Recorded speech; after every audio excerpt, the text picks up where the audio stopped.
today, class, we will be going over the interesting novel of Mice and Men. And by class, I mean Mrs. Kraft here. Since the rest of your class didn't decide to come today, I've decided that I also do not want to be here. So today, I'm leaving the teaching to our TA, Mr. Stan Monotone. Today, we're going to be reading Chapter 1 of Mice and Men.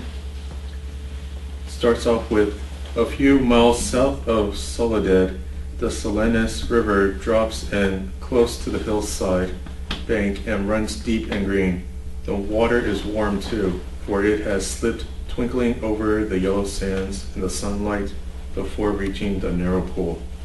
On one side of the river, the Golden Foothill slopes curve up to the strong and rocky Ghibelline Mountains, but on the valley side,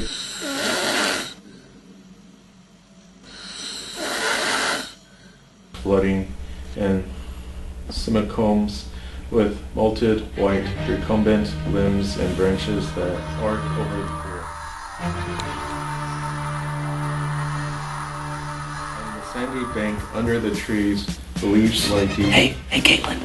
Mr. Smith, I thought you already went home. I know, Mr. Smith. I'm Info Dude. Info Dude? Yeah, Info Dude. I've got a great idea. What's that? Rather than listen to Captain Monotone over here read that dusty old book, maybe you can convince him to go check out the movie. That's a good idea. Mr. Monotone, can we check out the movie like Info Dude suggested? Sure, but who's Info Dude? I'm nobody!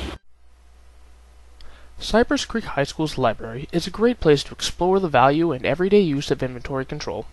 There are many electronic items that are frequently checked out in the library, including a favorite among students and teachers alike, DVD players.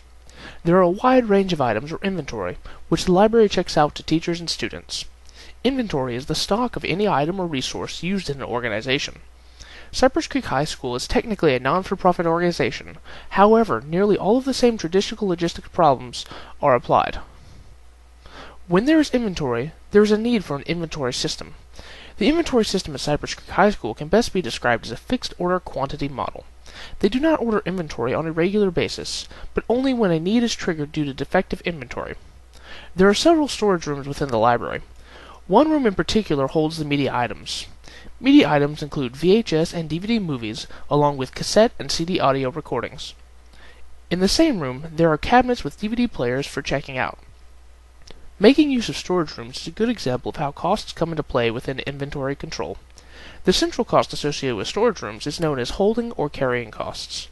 This includes the costs for storage, facilities, handling, insurance, pilferage, breakage, obsolescence, depreciation, taxes, and the opportunity cost of capital. The library's inventory system has been in place for several years. They have an intuitive interface that is used for checking in and out of inventory.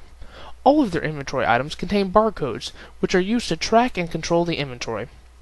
They use a form of cycle counting to keep track of their inventory.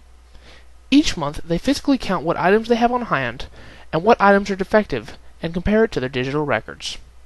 There are several key purposes for organizations to keep a supply of inventory. 5 in particular are to maintain independence of operations, to meet variation in product demand, to allow flexibility in product scheduling, to provide safeguard for variation in raw material delivery time, and to take advantage of economic purchase order size.